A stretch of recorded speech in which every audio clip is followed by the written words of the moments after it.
Thanks for joining us on the Cultured Meat and Future Food Show. I'm excited to have Santiago Campuzano as the guest for today's episode. This episode is part of the New Harvest Fellowship Series. Santiago Campuzano, a former research fellow, received his master's from the University of Ottawa under the supervision of Andrew Pelling. While at the Pelling Lab, Santiago's research demonstrated how celery can be repurposed as animal-free scaffolding, capable of recreating alignment and skeletal muscle cells in vitro. Now, residing in Vancouver, Santiago currently works as a bioengineer at STEMCELL Technologies. Santiago is also an active member of the Open Science Network, a local community lab devoted to educating community members and facilitating multidisciplinary collaborations. I had a great chat with Santiago. Let's jump right in. Santiago, I'd like to welcome you to the Future Food Show. Thank you so much for having me, Alex. It was a pleasure to be here. Santiago, please tell us about your background and your current research projects. Yeah, so maybe I'll talk a little bit about my time in academia, I can say. So I received my Bachelor's of Science in Food Science from the University of British Columbia here in Vancouver, Canada. Beautiful Vancouver. And then after I finished that, I moved over to Ottawa to pursue my Master's of Science in Biology under Andrew Pelling at the Pelling Lab. And actually, as part of my undergraduate work, I actually pursued an undergraduate thesis, which was, just to summarize it, it was basically looking at bacterial cellulose as a potential scaffolding material for cultured meat. And that was kind of like my first sort of experience in research, and it was extremely valuable. Yeah, so after completing that, I guess I learned a lot from that. There were a lot of very interesting, cool experiences that came out of that. And after finishing that, then I moved to Ottawa, where I pursued my master's, as I mentioned already. And the goal of the master's here was to look at the cellularized plant tissue and how that can become scaffolding material for cultured meat production. So you're in Vancouver now? Yeah, so I reside in Vancouver. I guess, and just to talk about the current project, so I'm currently working at a local biotech company here as a bioengineer. I guess I have the odd kind of side project off the side of my desk. Or maybe we can expand on that later on. I see. Okay. And so did you officially then finish your master's program? And when was that? So I graduated about a year and a half ago. So I've been here in Vancouver for about a year and a half. And then, so I submitted my thesis there. I put out a manuscript for my research and also a review paper that was published as well. Okay, great. And so we'll definitely dive into the research that you did as part of your master's. But first, I really want to ask, how was that drive from Vancouver to Ottawa? That's quite a trip. Oh my God. So it was very interesting because I left, and obviously as a student, I didn't have a lot of money, but I really wanted to do it. I think so I saw it as an opportunity to get to see Canada in a way, portions of it, and just get to see the landscape across a number of provinces. So it was a total of 7 days driving, and it was about 8 days, roughly about 6 to 8 hours per day. I was still also a new driver. I guess I learned how to drive later on. So I was, one, very nervous. Two, I didn't have a lot of money, so this thought of what if my car breaks down in the middle of nowhere really just kept crossing my mind. It was really cool. I got to see a lot. And then I did it on the way back as well, but I don't know if I'll ever do that again. It was a lot of work. So hopefully it was in the summer, right? It was, both of them. Yeah. I don't think I would recommend anyone doing that in the winter. I wouldn't do it. Oh man, I remember I was driving, I think it was like from the Kitchener-Waterloo area over to Ottawa. And even that much shorter trip was just like in the winter. So that was crazy. I saw there was a truck that had fallen over. It was just insane. It was in the middle of a blizzard. So I can't imagine doing a longer trip like that in the winter.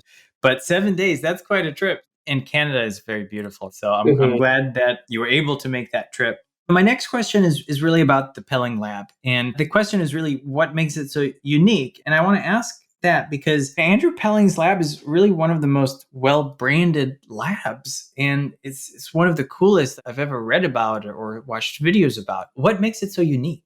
I was thinking a lot about that. And honestly, I would say the most valuable thing, obviously, yes, you learn a lot. And the topics, the techniques that you're exposed to are extremely valuable. But I would say the most valuable thing I got from there is how empowering it is. And let me expand on that. I think what the lab is really good at doing is at encouraging the researchers to basically blur the boundaries of their respective fields. And the lab was basically a multidisciplinary space. So it brought scientists, as a biologist, let's say, engineers, physicists together to basically ask weird questions.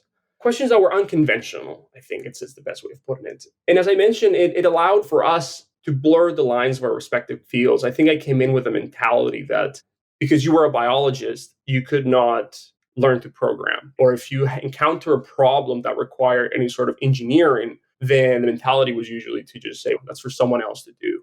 But the lab was very good at empowering people to think beyond that and to say, yes, I'm a biologist, but I think I'm able to learn the engineering required to develop a prototype that will help me study what I want to do, or to introduce this sort of new tool, I guess, that would make my job easier, or that will maybe improve the rigor of the analysis, things like that. And just to give a good example, when I arrived there, I remember showing up there and I remember seeing my friend Sebastian, who is the CEO of Incuverse, who's now the CEO of Incuverse. At that time, I remember watching him. He was finishing up his PhD, which was also in biology. But what was really empowering was just watching him work developing and assembling incubators. So they started this company, which is now Incuverse. And at that point, he was basically the engineer building the incubators. So it was extremely empowering because I remember just thinking, I was just like, where did you learn how to do this? And like how did you learn? Where did you learn? I remember watching them. So I started asking them, and they're basically more or less self-taught. I think they were driven by the passion to tackle these problems. And I think Andrew and the lab encouraged us to tackle those problems beyond our respective fields. So I was even, and I think like most people, I struggle with this like imposter syndrome of what am I doing here? All these people that are so talented. But it was very empowering to see that all of them were just like me in a way. They all started off as physicists who then had to learn the biology, or the engineer who learned the biology, and the biologist who learned the engineering.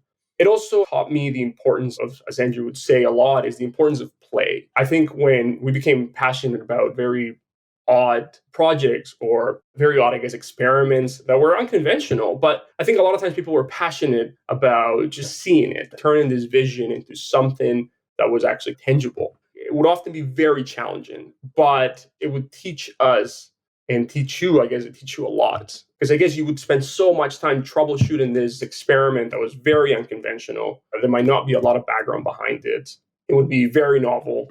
It might be also completely useless, but I think the skills that you acquire from that made a lot of the other work that then was considered as quote unquote useful work, made it a lot easier to pursue, implement, and complete. So I would say it's a very empowering place. Andrew really allowed us to really ask unconventional questions, do projects that were not necessarily considered to be useful. And it also allowed us to collaborate with a number of people from different fields, allowed us to collaborate with artists. I think artists brought in a really important piece to this puzzle, which was the creativity that they brought was extremely valuable. The way of seeing things was very valuable. And I think it taught me also the importance of art and science, and even more importantly, just the importance, and now that I see it, I guess in research and development, is the importance of creativity in science and in research. So yeah, I would say it was just how empowering the space is, the opportunities that we had to collaborate with other people. And then the last thing that I'll mention too, and I give Andrew props for this, is that I don't think he never really got caught up with people. Like I didn't have the best grades, and I obviously didn't have the background. I had a food science background. That was never seemed to be a major limitation. I think it didn't often reflect on how good of a researcher you would become later on. So it was really cool to see also a lot of my colleagues were not necessarily the A+ students, but they became excellent researchers and they were extremely creative. So yeah, I would say it was very empowering.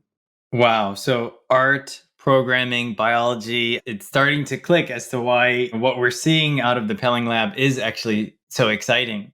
So tell us about your bachelor's thesis and the work that you were actually doing in your bachelor's. And I think you mentioned food science.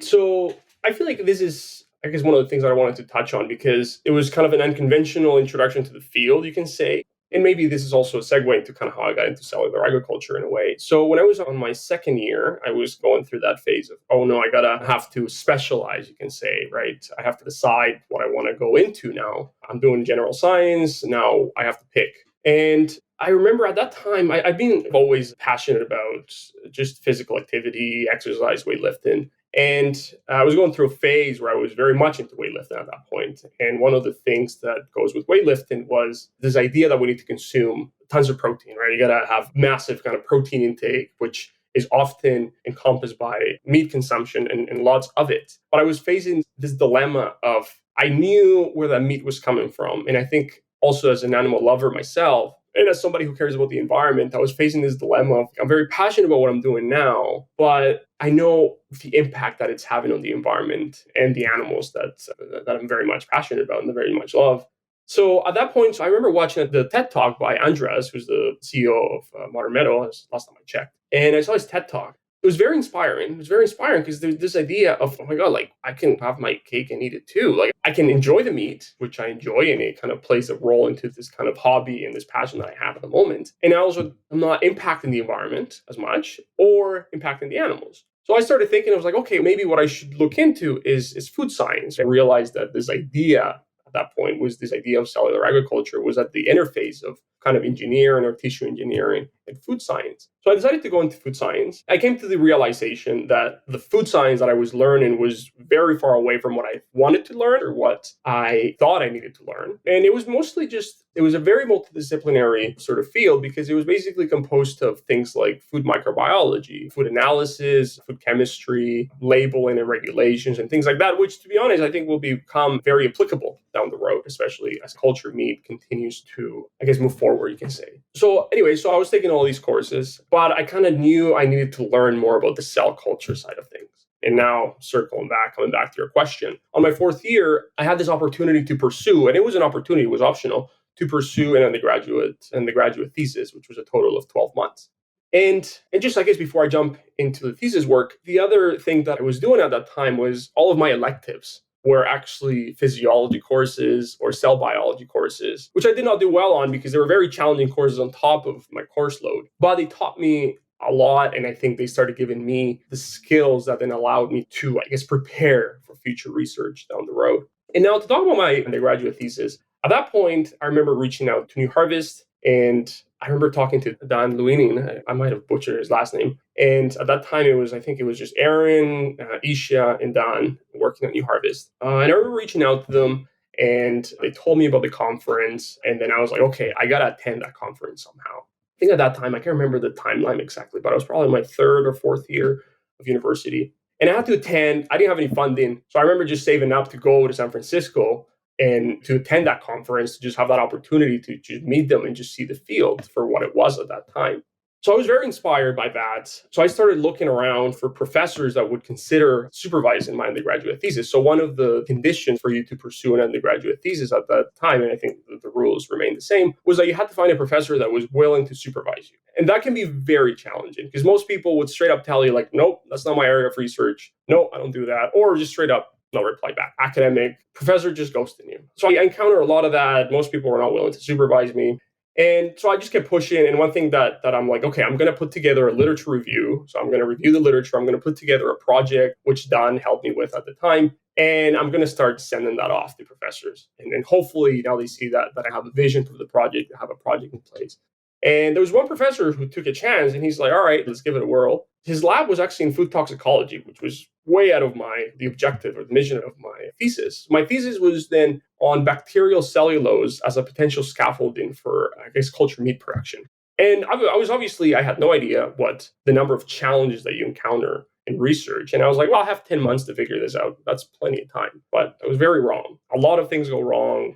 Basically, everything goes wrong. Time flies. But just to kind of maybe dive a little deeper into the actual research. So as I mentioned, the goal was to use bacterial cellulose. For the people who are not familiar with bacterial cellulose is basically the SCOBY or this like gelatinous sort of mass that floats on top of kombucha. It has very interesting mechanical properties. It's super strong, and it is very low cost to produce. Is more often seen as a byproduct of kombucha production. So what we wanted to do there was create an aligned bacterial cellulose biomaterial or scaffold. So, and what I mean by align is what we wanted to do was, so the bacterial cellulose is produced by bacteria that basically just float around, extrude into this filament that is composed of cellulose. And they use that to float. So they basically use it to remain at the air-liquid interface. They're basically as close to the air as you can be while still being in the liquid portion, which is where all the nutrients are. They would kind of extrude out this bacterial cellulose, but it's a very amorphous structure. So there's really no pattern to it, especially at like the micro level. So what we're thinking is, okay, what if we can guide this bacteria to extrude out these sort of filaments? So we implemented a couple of things. I remember trying to use like electricity to control the movement of the bacteria. We also try to introduce this kind of blender motion to also guide the bacteria.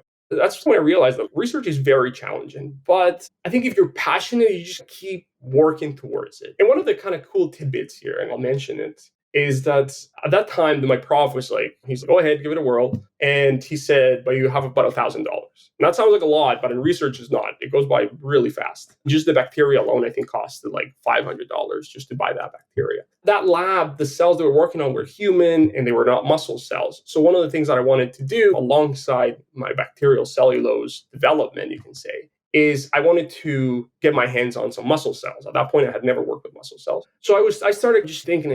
And one of the issues here is to buy cells, like buy like a commercial cell line, for example, C2, C12s, they're roughly over $1,000. So I was like, okay, well, I'm past my budget, so I can't do that. So I remember what I used to do, which was so funny now that I look back. So one of the things here, if you want to isolate cells from tissue, it has to be viable tissue. So it's often a biopsy, right? So it's coming from like a living organism.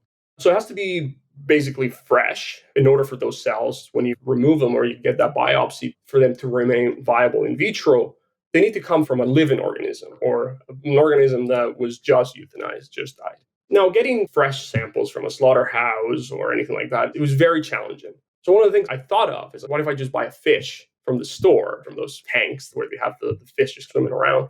Because I remember going grocery shopping and seeing all these fish there and just run to the lab, get on the bus and just run with that fish. So that's basically what I did as an effort to have my own muscle cells to work with in order to test my scaffolds. So I remember going to the store and buying a tilapia because that was the one thing they had. So I asked the lady, I was like, hey, can I have that tilapia? And then they took them out and we know where it goes from there. It was, to put it nicely, euthanized. Because it had to be a live fish, right? It had to be a live fish, exactly. So it had to be a live fish. It had to be fresh, yeah. Wow. Okay. I guess at that point, I was very naive with regards to any sort of regulations around like animal ethics and stuff like that in research. So I bought it. So I would go to the store. I would run to the store first thing in the morning just to make sure I got to the lab on time and would have all day to do this work. I would ask for the fish. And just to not be wasteful, I remember bringing the fish home, because when something goes into the lab, it doesn't really come out. You don't bring your food into the lab and bring it back out and consume it. That's unacceptable. So it was like, okay, I don't want to bring the whole fish in because I only need about 10 grams of the fish. And that's probably like a half pound, maybe. I can't remember how big the fish was. And I would try to get, like, I remember getting, I don't know if it was like hand sanitizer and just rubbing the fish and taking a piece out and leaving the rest in the fridge for dinner. And I would take that piece, that kind of like biopsy, and I would run to the lab and I would just try to, I had all of the enzymes and all the stuff that I needed to then try to isolate the cells. Now, it was a failed attempt. It did not work at all. But maybe once I get later on to my master's research, I see the light at the end of the tunnel. But yeah, so that was kind of my undergrad experience and my undergrad tangents. Were you able to eventually isolate the cells from either fish or other species? Yeah, so I didn't have enough time to really optimize the protocol. I think the other thing that I learned was that fish, one of the challenging things, we're very much used to culturing mammalian cells, for example, in at 37 degrees, which is body temperature. So most incubators are set at 37 degrees. The problem was that basically there was no incubator for me. I believe tilapia, I can't remember the temperature, but it was 18, 23 degrees Celsius. I can't remember. So anyway, I'm talking in Celsius as well. So I can't remember if it was close to room temperature. I don't recall it being too cold, but I didn't have the right incubator. I guess I didn't have the right conditions. But maybe I'll just jump ahead and we can come back to my master's research. But before finishing my master's in Ottawa, I wanted to come back and I wanted to try isolating cells from trout. Now, at that time, we had all of the pieces were in place, you can say. So we were actually able to get the trout from one of our collaborators who was using it to study, I think, like fish behavior. So what they would do is basically they would do the research. They would end up euthanizing the fish to, I can't remember exactly if it was the brain or what it was that they were looking at, but they basically did not need most of the fish. So what I used to do is I used to have to cross 5 buildings with my little cart to go pick up this fish, put it in ice, and run to the lab to then be able to isolate the cells. And I was able to successfully isolate the cells. We didn't end up doing much because that was towards the end of my master's, but I can say that I was able to do it eventually. So I was probably about 3 years after my tilapia experience. Great. And that was a new Harvest funded project. Is that right? Yeah, it was a side project. So my main focus was the celery work, the cellularized plant work. But that work was mostly done with what we refer to as 12. So these are mouse muscle cells. So I wanted to use maybe a more representative model, something that we can justify as being a potential food product. So yeah, so that was the idea. But like I said, it was towards the end of my master, so not much got done about that. But I guess it was a happy ending for me learning how to isolate cells from fish. And that was a really good description of what bacterial cellulose is. And I think thinking about that SCOBY for kombucha is a great visualization. Now, from the plant-based scaffolding platform, that's not the cellulose related. Can you tell us any additional information about the plant-based scaffolding platform that I read about? Yeah. So that was the main focus of my research in Ottawa. So the Pelling Lab at that point already had a reputation of basically using decellularized plants as a low cost, abundant, and versatile sort of scaffolding or biomaterial for in vitro studies. So they already had that reputation in place. So this idea of can we use this scaffolding, these biomaterials as a potential like platform or matrix for culture meat production. The original thought was like, okay, let's just look at different plants and different, I guess, types of mushrooms that are known to produce this sort of meaty like mouthfeel, you can say. So I remember then going to the store and just being like, all right, I'll just buy a bunch of different vegetables that to me feel meaty or that can potentially resemble meat or are known as like somehow like meat analogs, you can say. There's some celery and got some mushrooms as well, some apples. And I just wanted to just see what they look like under the microscope. What do they look like? What's the microstructure? And just start deriving maybe some hypotheses around what can come out of this. So I really had no idea what I was doing, to be honest. Yeah, I was trying to figure out what I wanted, what I was going to do. And in that kind of curiosity driven, you can say, endeavor, I started looking at all these vegetables under the microscope, which was super cool because I guess you never really think about. I think we just consume them and we never really think about what does it look like at the microscopy or the micron level, let's say.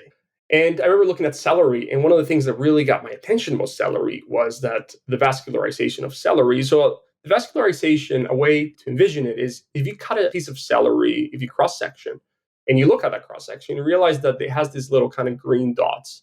And so these green dots are the vascularization of the celery. And when I looked at those under the microscope, I realized that these channels were more or less resembled kind of muscle fibers to me. And based on the literature, the diameters were optimal to induce and recreate alignment. So then the question might be, what's the importance of alignment? So that has been, I think, one of the things that we've known for a long time is that the way cells are arranged really impacts how they respond to different cues, right? For example, drugs, different, let's say, biomaterials, how they interact with one another. But I think we're used to just putting cells on a petri dish and just letting them grow however they want. But in reality, cells are not just randomly scattered in tissue. They usually have some sort of orientation. Muscle, obviously, it's a great example of that. It's composed of muscle fibers. So the cells are basically aligned in a specified direction, which then allows us to generate, I guess, pores and do the move and do things like that. So, like I said, I looked at these, what I call the vascular bundle, so the vascularization of the celery. I realized that it was composed of these channels. And I hypothesized that these channels would induce alignment of these muscle cells. And this alignment then would lead to the generation of these kind of immature muscle fibers. That was basically it. I think one of the benefits and one of the very attractive features of cellulose and of these cellularized plants is that, well, it's very abundant, right? It is making it low cost, it is versatile, and a lot of the structures that are present in the scaffold or in this kind of biomaterial are often very challenging and very difficult to reproduce, let's say synthetically, right? So these microchannels are not necessarily easy to produce in the lab. They often require a set of skills, specialized equipment, which is often expensive. This platform, this decellularized celery, I saw it as basically two excellent things that could come out of it. It would be an excellent tool for research and development because now you have this sort of platform that will basically allow you to study cells in a slightly more representative way. Because now instead of having cells scattered on a dish, now you have cells aligned on a piece of celery. It's a very low cost tool to study cells, like I mentioned, in a more representative way. This is also a potential scaffolding for cellular agriculture. And actually, just I was listening back to Isha's podcast, and she made an excellent comment, which was part of a bigger vision. It was this idea of, well, can we generate some kind of hybrid food where you have part of it is plant and part of it is animal? Because now you have this piece of celery with animal cells basically attached to it. That's super cool. And the question comes to mind, were there any collaborations between the WPI Gaudet lab? Because they were also working on some decellularization projects. Any collaborations there? No, that I'm aware of. I mean, I don't know if now possibly. But what was really cool, though, I remember actually visiting Glenn, and actually, thanks to New Harvest, we visited Glenn, and it was really nice to also see his lab. But that was more as a New Harvest led trip, you can say, or a field trip. But no, there was no collaboration like that I was aware of. Cool that you got to visit. These stories of going to the market and get fish, or kind of going and get celery and other vegetables to throw under a microscope, reminds me of just a couple stories I've heard, and I won't name names, but one of them was this group that was like going to do an animal biopsy for developing cultured meat. And on their way to the farm, they look at each other and they're like, do you know how to do the biopsy? And then, do you know how to do the biopsy? No. So they're like, okay, let's quickly look it up on YouTube because we're about to go to the farm in the next hour. We need to figure this out. They were successful. Another story, somebody was experimenting and was just very curious, like, what if I use Listerine as a solution? And they tried it. And it's just these types of kind of experiments in the lab just end up being, I think a lot of insights end up coming from just the curiosity of a researcher. Yeah, one thing that was very interesting, and to just briefly circle back to that tilapia story, is that when I brought it in, it did not work. But super interesting, there were tons of parasites at the end of the isolation period, let's say, right? When I looked under the microscope of what do I have, and it was just like tons of little tiny worms. And I was like, oh my God. And then the thought that I'm like, that's the same fish that I plan to eat later. It was very interesting. I mean, parasites in fish are not uncommon. And that's just one of the reasons why we cook them well for the most part. I guess on like social media, you'll see that microscopic view of those parasites. And digging deeper, it's, really crazy thinking about the types of food that we eat and what we can eat, etc. You gave us a great highlight of your research. What are some insights that you've learned from being in industry now? Yeah, so I obviously can't really disclose too much about my job, and I always see it as just out of respect. But I think what's been very interesting, for example, looking at media development, one of the things that the field of cellular agriculture has forgotten about, or maybe hasn't fully acknowledged, is this idea of basic quality control. So yes, you can generate media, but how do you make sure you need to really have a robust pipeline that will guarantee you that your end product will be reproducible and will work every time? It's a massive cost because you have a lot of people looking at things. You have to implement this sort of pipeline that takes a lot of work. And it's also just alongside those lines is the research and development that has to go into developing all those media and the formulations that would be, in the case of cellular agriculture, required to grow this meat and in bioreactors or whatever. I think that this idea of quality control, I think, is going to play a massive role. And I feel like it's something that's not being acknowledged. Often the cost of reagents is not. It's significant, yes, but the cost of making sure that these reagents or these formulations that you're developing, these products that you're developing will be excellent every time and will meet the expectations of consumers every time is a very expensive endeavor.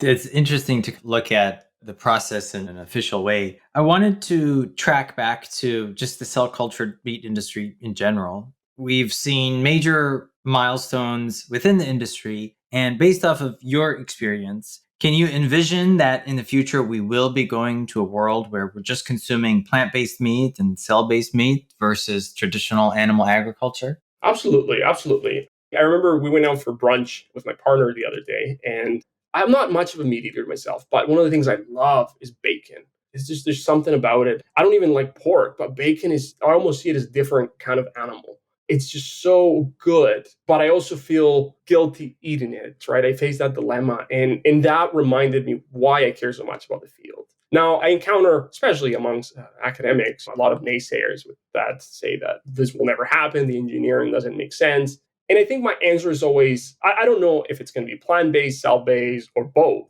But one thing that I am certain of is that something needs to change with the way we produce meat, because it's clearly not sustainable. And we know that. We know it's not sustainable. So something needs to change. Something has to give. And what's it going to be? I'm not sure.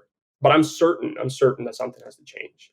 If we were to step into your bench space when you were back at Ottawa, what would we see? What kind of equipment would be nearby? What are some of the experiments that you might have been running? Maybe even what are some of your colleagues doing? When I worked on the trout cells, which was, like I said, towards the end of my master's, one of the things that I needed, and once again, this also circles back to the tilapia thing, I needed an incubator. So I needed an incubator that was set at 18 degrees Celsius. So just a little under room temperature. And the problem, once again, is that we had a bunch of incubators, but they were all set to 37 degrees Celsius, so body temperature. But at this point, I think I was empowered to say, well, all my friends or a lot of my colleagues are biologists who just learn how to code, learn how to make instruments. I was like, oh, at that point, I already had some knowledge. And I was like, I think I can make this. So at that point, I remember building what I called the trout cubator. So originally it came out as this basically a styrofoam box that had a thermometer, a very simple circuit, a fan, and a shell that was basically, I think originally, it was another piece of styrofoam that I found lying around. So it was basically an incubator made out of junk. It was a styrofoam box that we got when we order, I think, media. Then it was a fan that came from my computer. And we bought this thermometer microcontroller from Amazon for, I think it was like $8. So I think in total it cost about 10 to build it. And that's what I would use to then grow my trout cell. So I think if you look back at my bench, then hopefully my trout cubator is still kicking around somewhere. I love it. And maybe not the best question to follow up with, not to say that you'll start a company creating trout cubators, but have you thought about starting your own company? Definitely. I think right now I'm just waiting for the right time. One of the things that I think I'm trying to better understand how established companies do it, right? What can I learn from here and what can I bring to my own company? I feel like right now also the field is driven a bit too much by hype. And I think we need to be careful with that. And I think it's also in part driven by who's the loudest person in the room. I feel like I don't really thrive in that environment. And I think we need to be careful as well to, I guess, acknowledge the importance of scientific rigor and not get caught up by this hype. I feel like this is a very complex project, a very complex objective. And so I think I'm, for now, standing back and trying to acquire the skills that I need to then go in and, I don't want to say do things my way, but do things where I can have the scientific rigor first and hopefully going to have an impact on things. But it would be, I think, mostly just driven by the passion that I have for the field, the passion that I have for the animals and the environment. You can get in touch with Santiago on LinkedIn and learn more about the research projects of New Harvest at www.new-harvest.org. Santiago, do you have any last insights for our listeners today?